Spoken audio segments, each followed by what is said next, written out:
నేను ముఖ్యమంత్రి అయి 22 నెలలు గానికి వస్తుంది. ఒక్కనాడన్నా 3 సార్లు మీరు ఎన్నుకున్న ఎమ్మెల్యే అసెంబ్లీలో ఎప్పుడన్నా జూబ్లీహిల్స్ సమస్యలు మాట్లాడిండా? ఎన్నడన్నా మాట్లాడిండా? ఎన్నడన్నా వచ్చే కాగితం ఇచ్చిండా? పీజీఆర్ బస్తీలో పట్టాలు కావాలని అడిగిండా? మీకు నీళ్లు కావాలని అడిగిండా? మీ సీసీ రోడ్ల గురించి మాట్లాడిండా?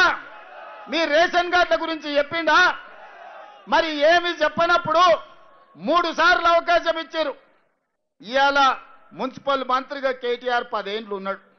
ఆ రోజు ఎందుకు ఈ సమస్యలు పరిష్కరించలే? అందుకే ఇవాళ ఈ బోడబండ ప్రాంత సమస్యలు పరిష్కరించాలంటే యువకుడైన నవీన్ యాదవ్ని ఇవాళ ఎమ్మెల్యేగా చేసి పంపించండి. మీ తరఫున మాట్లాడతాడు, మీ తరఫున కొట్లాడతాడు, మీ తరఫున కాగితం తెచ్చిస్తే చేయడానికి నేనున్నా. ముఖ్యంగా మా పాలమూరు జిల్లా బిడ్డలకు నేను అడుగుతున్నా, ఇవాళ మీ బిడ్డ ఇవాళ ఈ తెలంగాణ రాష్ట్రానికి ముఖ్యమంత్రిగా ఉన్నాడు. పనులు చేయించుకునే బాధ్యత మీది. మరి మీ తరఫున మాట్లాడాలంటే మీ తరఫున మాట్లాడే మనిషి మీ ప్రతినిధిగా ఉండాలి కదా.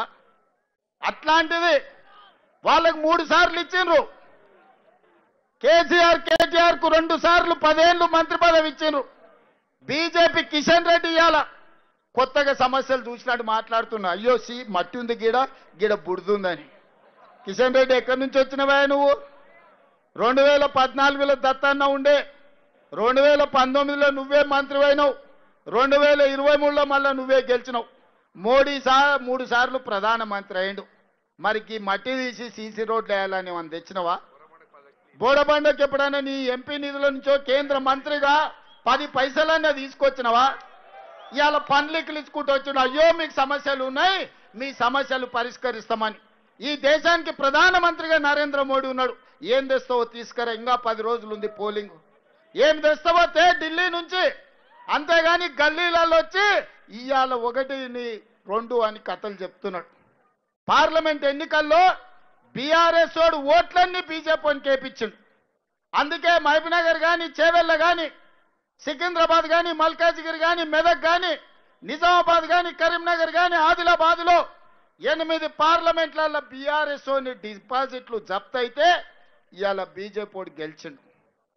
కేంద్రంలోనేమో బీజేపీ కోట్లు వేయాలి, రాష్ట్రంలో బీఆర్ఎస్ కోట్లు వేయాలని ఇవాళ బీజేపీ డిపాజిట్ కూడా ఓగొట్టుకొని బీఆర్ఎస్ వాళ్ళని గెలిపించడానికి ప్రయత్నం చేస్తుంది. ఆలోచన చేయండి. వీళ్ళ కుమ్ముక్కు రాజకీయాలు, వీళ్ళ ఫెవికాల్ బంధం. మొదటి రోజు కేటీఆర్ మాట్లాడతాడు, 2వ రోజు కిషన్ రెడ్డి మాట్లాడతాడు. వీళ్ళిద్దరికి ఫామ్ హౌస్లో కూర్చొని ఇవాళ ఆయన నీతులు చెప్తాడు. ఇక కేటీఆర్ అయితే చెప్తున్నాడు, చెల్లెలు సునీతమ్మని గెలిపించండి, ఆమె కన్నీళ్లు దూడవండి అని. వెనకటికి ఎవడోనంట సొంత చెల్లెలకు అన్నం పెట్టలేదంట, కానీ చిన్నమ్మ బిడ్డకు బంగారు గాజులు చేపిస్తా అన్నాడట. ఓరి సన్నాసి, నీ తోడబిట్టిన చెల్లెలు, నీ సొంత చెల్లెలు ఆస్తి ఇవ్వాల్సి వస్తుందని ఇంట్లోకెళ్ళి బయటకు పంపించినవని ఇవాళ నీ సొంత చెల్లెలు మా పాలమూరు జిల్లాకు వచ్చి ఏడిసింది నిన్ననే.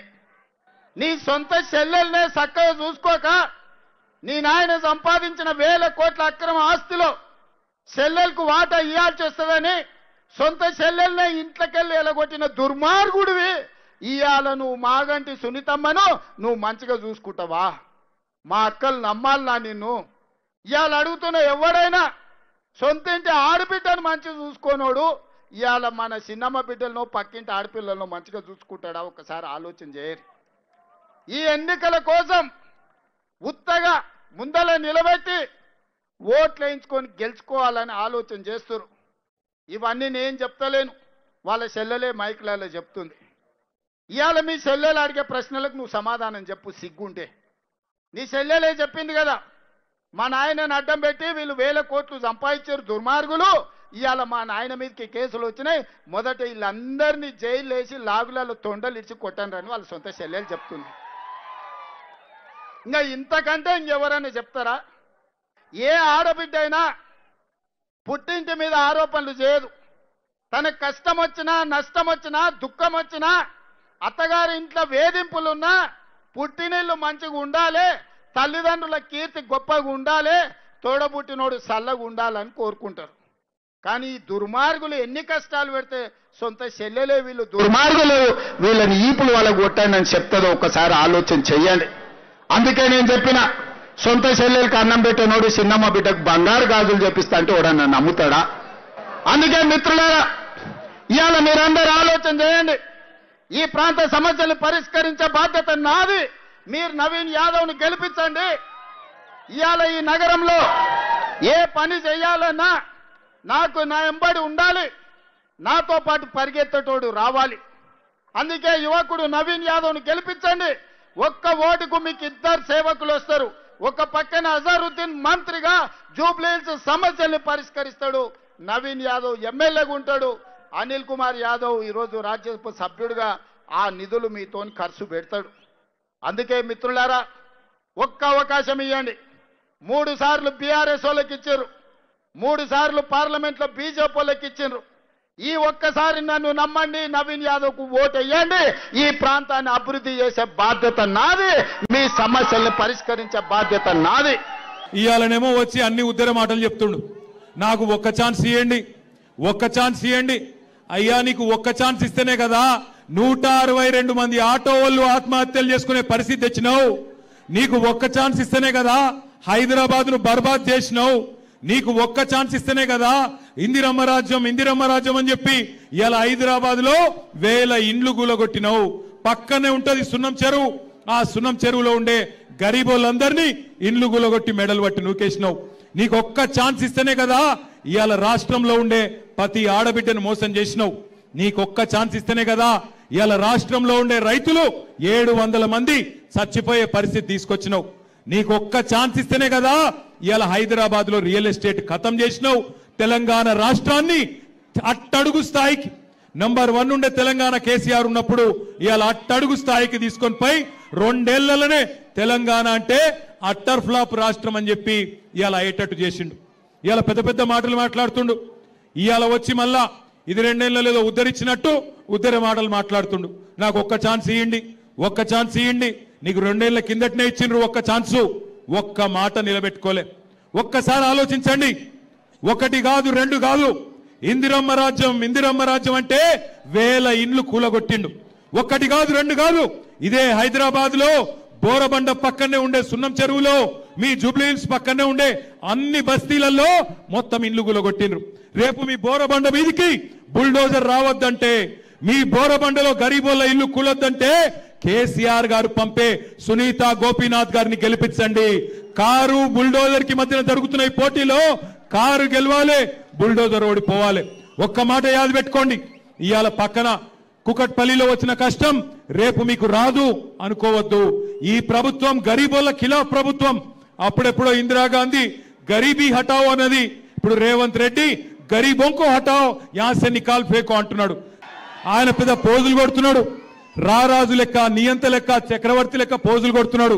జూబ్లీహిల్స్ అన్నట ఓటేయకపోతే రద్దు చేస్తున్నాడట పథకాలు. నీ అయ్య సొమ్మ, నీ అబ్బ సొమ్మ, ఎవడి సొమ్ము? తెలంగాణ ప్రజల సొమ్ము. మీరు సునీతమ్మని గెలిపియండి, గల్లా వట్టి నిలదీసి గజార్లో గుంజి పథకాలు అమలు చేసే బాధ్యత మాది. కాంగ్రెస్ వాళ్ళ గల్ల బట్టి పథకాలు అమలు చేసే బాధ్యత మాది. దయచేసి మిమ్మల్ని కోరుతున్నాం, మీరు 10 ఏళ్ల కేసీఆర్ ప్రభుత్వం చూసిండ్రు, 2 ఏళ్ల కాంగ్రెస్ ప్రభుత్వం చూసిండ్రు.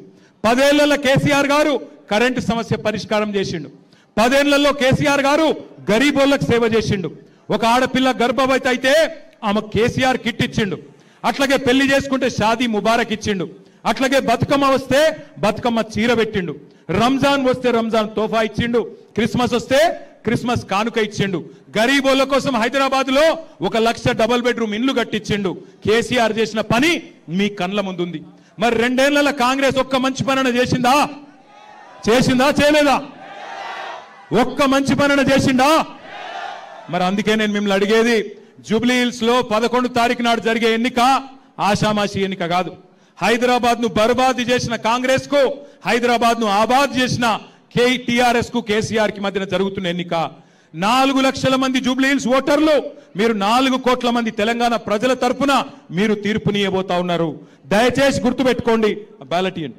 దయచేసి గుర్తుపెట్టుకోండి, 11 తారీఖు రోజు జరిగే ఎన్నిక ఆషామాషి ఎలక్షన్ కాదు.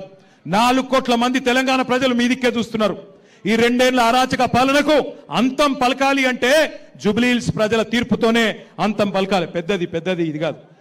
అట్లాగే మిమ్మల్ని నేను మనస్ఫూర్తిగా కోరుతా ఉన్నా, దయచేసి గుర్తుపెట్టుకోండి.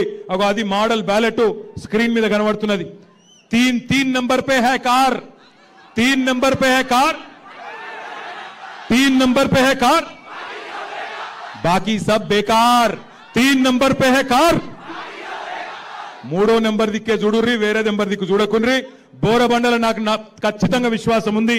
కాగారే భయ్, అరే ఏ నక్కోరే భయ్, బడా वाला का ये लो, ये 3 नंबर ऐसा बस बटन दबाओ, 3 नंबर पे लाइट चलता और रेवंत रेड्डी के घर में बत्ती बुझ जाती.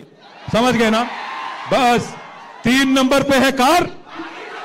अरे कस के बोलो भाई, सुनाई देना उसको. जुबली हिल्स पैलेस में 3 नंबर पे है कार, 3 नंबर पे है कार. అక్క మీరు చెప్తలేరు, నాకు డౌట్ కొడుతుంది. పక్కకెళ్ళి మీకు మోసం చేసిండా లేదా రేవంత్ రెడ్డి? చేసిండా? కస్కే బోలో, హాత్ ఉఠాకే బోలో, 3 नंबर पे है कार. వినబడతలేదు భయ్. 3 नंबर पे है कार. కారు గుర్తుకే జై తెలంగాణ, కేసీఆర్ గారి నాయకత్వం. జై తెలంగాణ. మాగంటి సునీత గారి కారు గుర్తుకే 3 नंबर पे है कार. बस 11 तारीख देख लो आप.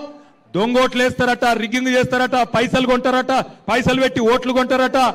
ఇక మీకు తెలుసు కదా ఏం చేయాలో. పైసలు ఇస్తే ఏం చేయాలి? పైసలు ఇస్తే లోపల పెట్టుకోవాలి, ఏం పని చేయాలో గా పని చేయాలి. మోసాన్ని మోసంతోనే చేయించాలి, ముళ్ళును ముళ్ళుతోనే తీయాలి. వాళ్ళు మందిని ముంచి సంపాదించిన పైసలు ఇస్తే కూడా ఏం చేయాలో గది చేయాలి తప్ప అంతకంటే ఎక్కువ నేను చెప్పా. పోయేస్తా. మీ అందరికీ థ్యాంక్ యూ. బోరబండల జబర్దస్త్ మెజారిటీ ఇస్తారా లేదా?